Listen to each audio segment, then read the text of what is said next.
Mirovên pak û kurdperwer û xizmetkarên gelê xwe bi canê xwe bar dikin, lê di hiş û dil û ramanên gelê xwe de herdem saxin û nayên ji bîr kirin. Di rojeke wekî îro de salvegera bîranîna rojeka reş û tarî di dîroka Kurd û Kurdistanê de derbas dibe. Bi xemgînî gelê Kurd û tevgera Kurdî û partî salvegera şehîdbûna xebatkarê Kurd Kemal Ahmed Derwîş, emîndarê giştî yê berê Partiya Demokrata Kurd li Sûriyê El Partî.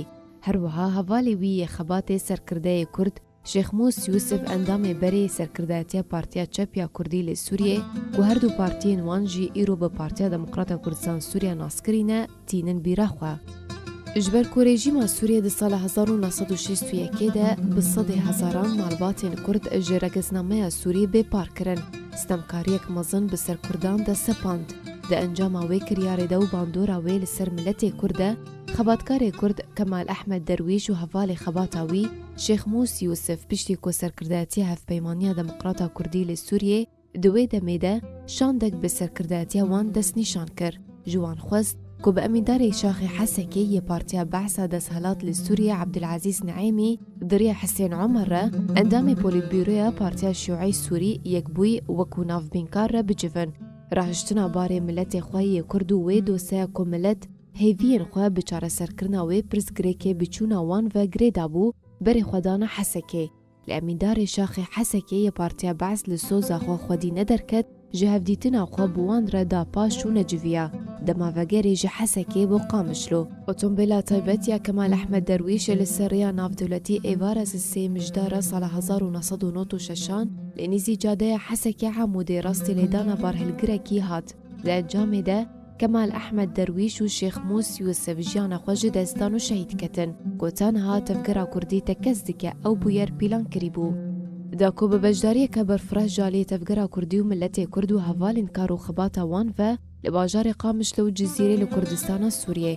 Roja çarê meha 11 ango roja piştî şehîdbûnê merasîma oxirkirina wan birê vehre û li goristana Texa Qudûrbek ya li navenda bajarê Qamişlo bi xak werin spartin. Xebatkarê Kurd Kemal Ahmed Derwîş ku ji destdana wî zirareke mezin bû ji tevgera Kurdî re û di demeke nazik û hestiyar de ji dîroka xebata Partiya Demokrata Kurdistan Sûriya û tevgera Kurdî bi giştî li Sûriyê. Şehîdbûna wî bandoreke mezin li pişt xwehişt û valehiyek ma tanha nehatiye dagirtin wekû serokê dîrokî yê Kurdistanê Serok Mesûd Barzanî di roja şehîdbûna wî de got, ji destdaneke Kemal ziyanek mezin bû. Di nav milletê Kurd û partiya xwe de valebûnek peyda kir. Tu kes nikare wê valehiyê bigire. Bakraman Kemal Ahmed Derwîş ji dayîkbûyê serêkaniyê sala 1939 ne. Ji malbateke niştîmanperwer e, sala 1958 tevlî refên Partiya Demokrata Kurdistan Sûriya bûye. Xwendina xwe ya navendî li dibistanên Cizîra Rojavayê Kurdistanê kiriye. Bawernameya mafnasiyê ji Zankoya Helebê bi dest ve anî.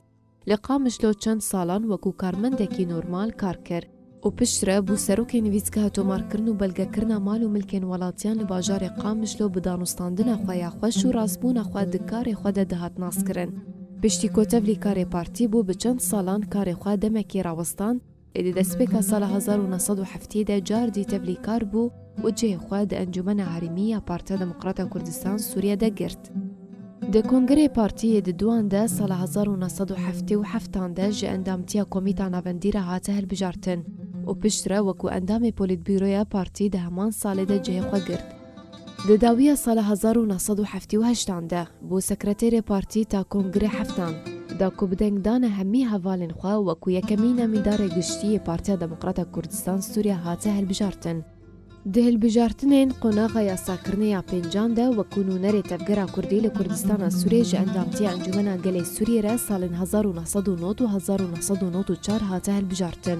Ji sazînerên Hevpeymaniya Kurdiye ya ku di sala 1992 de li Kurdistana Sûriyê hate encamdan.